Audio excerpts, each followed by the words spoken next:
दोस्तों, आज की कहानी है सासू माँ। मैं ससुराल वालों की सेवा करते करते खुद को नहीं खोने दूंगी। दोस्तों, कहानी शुरू करने से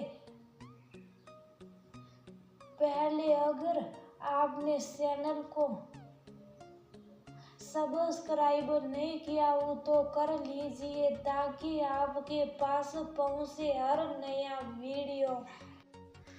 बहू, तुम्हारा ध्यान कहाँ है? 2 बच्चे बड़े करने में सास ससुर को बिल्कुल भूल ही गई। वो बच्चे तो हमने भी बड़े किए, अकेली तुम ही नई दुनिया में जो बच्चे और घर संभाल रही हो। अमृता जी की कड़कती आवाज सुबह सुबह सुहासिनी के कानों में पड़ी। सुहासिनी जो कि बिखरा पड़ा घर समेटने में लगी थी, बोली, माँ, घर में अकेली मैं नहीं रहती। मेरे साथ घर में इतने सारे लोग भी रहते हैं, जिसमें से कोई गीला तौलिया सोफे पर यूं ही फेंक देता है तो कोई जहाँ नाश्ता करता है वही प्लेट रख कर चला जाता है। सूखे कपड़ों का ढेर समेटना भी पड़ता है और मैले कपड़ों को धोना भी पड़ता है। ये सब करने में भी बहुत समय लगता है और मेरे बच्चे अभी बहुत छोटे हैं तो इनका भी बार बार काम लगा ही रहता है। वैसे आप लोगों को भी नाश्ता समय पर दे दिया था मैंने, फिर आप सुबह सुबह क्यों चिल्ला रही हैं? अमृता जी बोली, तूने कल ही तो कहा था आज हम दोनों को कार में बैठा कर तुम मंदिर छोड़ाएगी, इसीलिए जल्दी कर रहे बस, मगर रहने दे, तुझे से ना हो पाएगा, हम दोनों खुद ब खुद चले जाएंगे। सुहासिनी बोली, माँ रुकिए, मैं आप दोनों को छोड़ आऊंगी। घर में कोई बच्चों की देख रेख के लिए नहीं है, इसलिए बच्चों को भी तो साथ ले जाना पड़ेगा। अमृता जी बोली, मैंने कहा ना अब रहने दे, बोलकर वे और पति मनोहर जी लिफ्ट से नीचे उतरने लगे। सुहासिनी के दिन भर के काम खत्म ही नहीं होते थे। एक तो संयुक्त परिवार और उसमें 2 छोटे बच्चे, फिर भी सुहासिनी घर के कामों में कोई कमी नहीं रखती थी। मगर अमृता जी अब पहले जैसे कहाँ खुश रहती थी। सुहासिनी की शादी हुई तब वह सिर्फ घर के लोगों का ही काम करती थी, मगर अब उसकी जिम्मेदारी दोगुनी हो चुकी थी। 2 जुड़वा बच्चों के रहते पूरे घर को मैनेज करते करते सुहासिनी भी थकने लगी थी। आखिर थी तो वह एक स्त्री ही जो कितना भी कर ले, फिर भी सभी को यही लगता है कि तुमने किया ही क्या। सुहासिनी को काम करते करते अपने बचपन के दिन याद आ गए जब वह बहुत मस्ती किया करती थी। सुहासिनी जरा संभल कर गिर जाएगी, इतनी ऊंचाई से कोई छलांग लगाता है भला? बुआ पार्वती जी बोली, बुआ आप चिंता ना करो,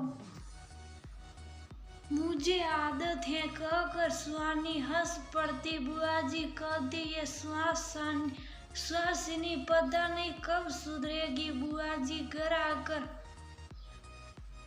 सुहासिनी की माँ जागृति से बोली, भाभी, लड़की अब जवान हो रही है, इसे ये उठ पटांग हरकतें करने से रोकती क्यों नहीं हो? जागृति जी बोली, दीदी, सुहासिनी थोड़ी चंचल है, आप जानती तो हो, धीरे धीरे सब सीख जाएगी और वैसे भी लड़कियों को अपने मायके में ही आजादी से रहने मिलता है, फिर कहाँ ससुराल में उसे समय मिलेगा। इसलिए मैं तो कहती हूँ जितनी मस्ती करनी है यही कर ले ताकि बाद में कोई पछतावा ना हो।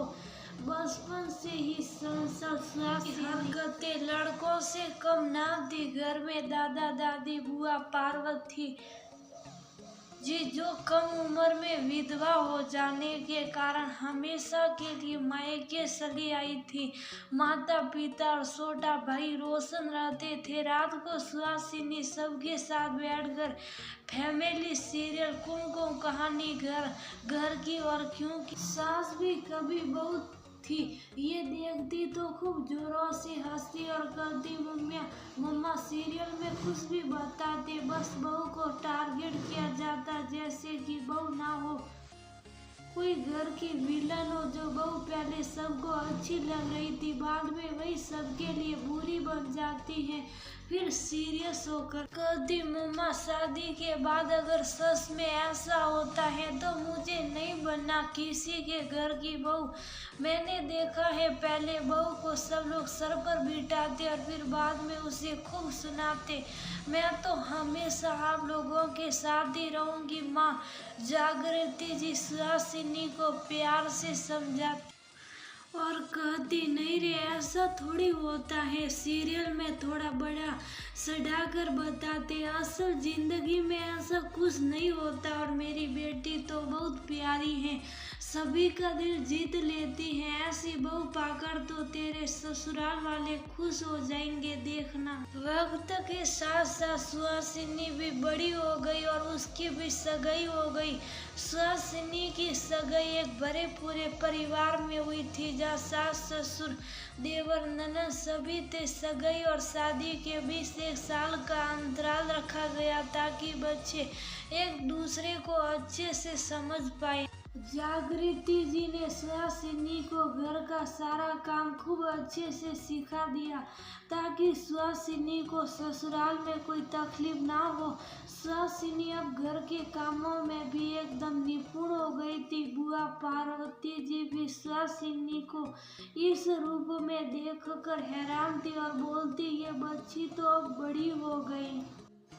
सुहासिनी का मंगेतर रौनक बहुत हंसमुख और शांत स्वभावी था। सुहासिनी और रौनक सगाई में फोन पर खूब बातें करते और एक दूसरे के प्रति अपना प्यार व्यक्त करते।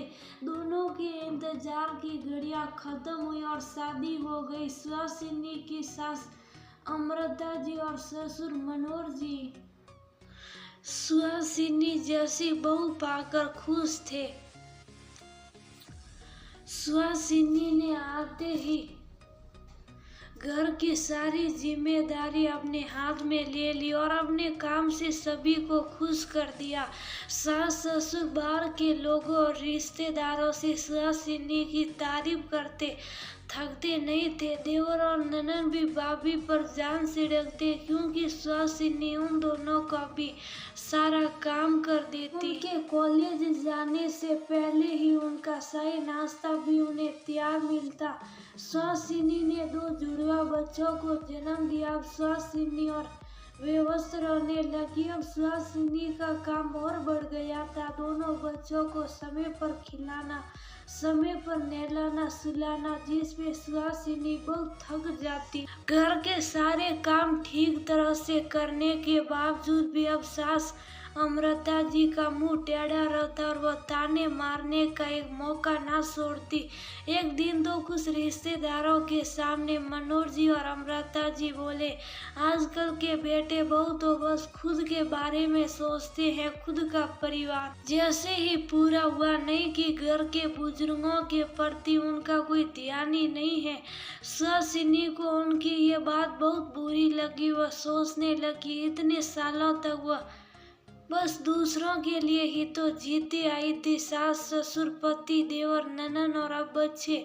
सुहासिनी घर और बच्चों में इतना व्यस्त रहती कि उसे अपने बाल कंघी करने का तक समय नहीं मिल पाता था। पति रौनक कहते, यार सुहासिनी रात को थोड़ा सवर कर रहा करो, पहले कितनी सुंदर लगती थी, अब देखो कैसे पेड़ निकल आया है, हमेशा घर के कपड़ों में कैसे भी रहती हो, पति को खुश रखना भूल ही गई हो। तुम्हें ऐसे देखकर जो मूड होता है वह भी खराब हो जाता है।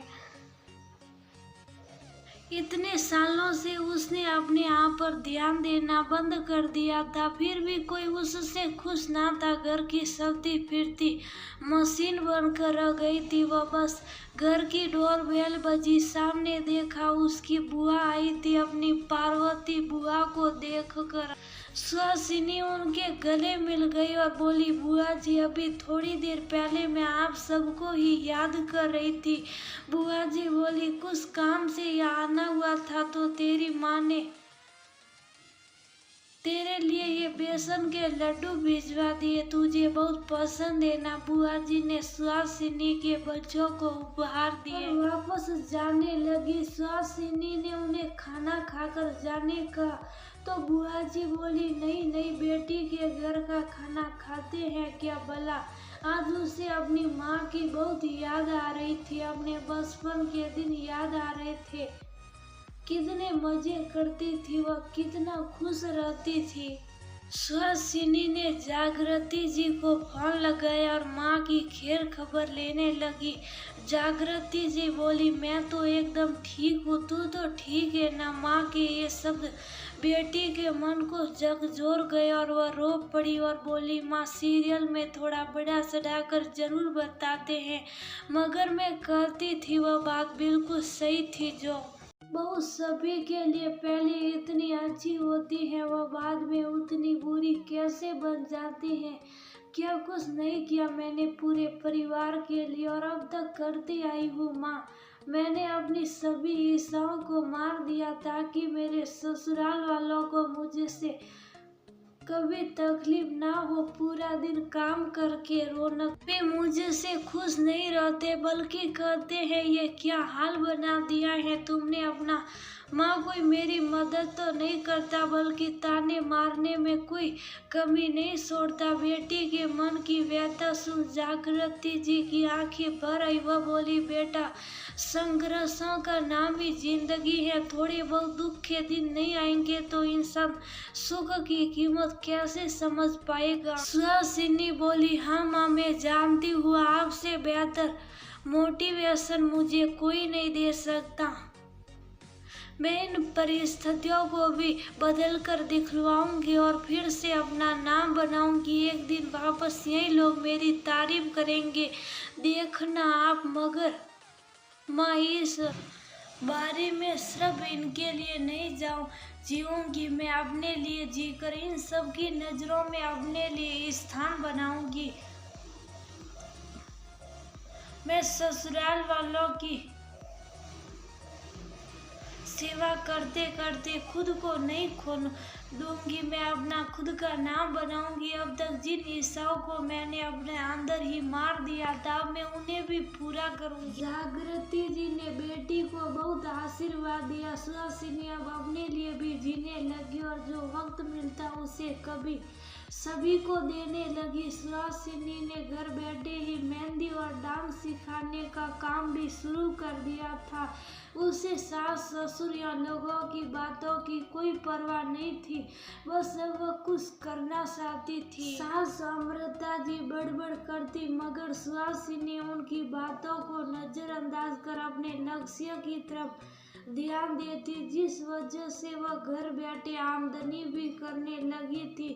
छोटे मोटे कामों के लिए सुहासिनी ने बाई लगा दी थी, क्योंकि वह जानती थी अगर वह इन छोटे मोटे कामों में उलझी रही तो वह अपने लक्ष्य को कभी प्राप्त नहीं कर पाएगी और सभी की कठपुतली बनकर रह जाएगी। अपने आप पर ध्यान देने की वजह से फिर से सुहासिनी का चेहरा चमक उठा था और आत्मविश्वास का रंग तो अलग ही होता है जो चेहरे से झलकता है। रौनक फिर से सुहासिनी के साथ रोमांटिक होने लगा। रोन कहता, सुहासिनी तुम्हारी इस परिवर्तन से मैं बहुत खुश हूँ। सुहासिनी फिर से पति का प्यार पा चुकी थी, जिसे कुछ समय पहले ही उसने वापस पाया था। जब सास अमृता जी का पाप बाथरूम में फिसला तो सुहासिनी ने उन्हें झट से अस्पताल पहुंचाया और घर आकर 1 महीने तक सेवा की। सो अलग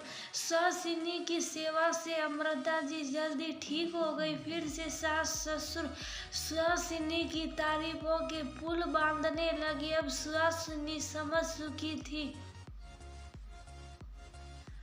जिंदगी में हर मोड़ आसान नहीं होता, हमें उसे आसान बनाना होता है। सुहासिनी ने अपनी जिंदगी बदलकर ये साबित कर दिया कि इंसान जिंदगी में जो चाहे वो पा सकता है, बस उसे निरंतर चलते रहना है और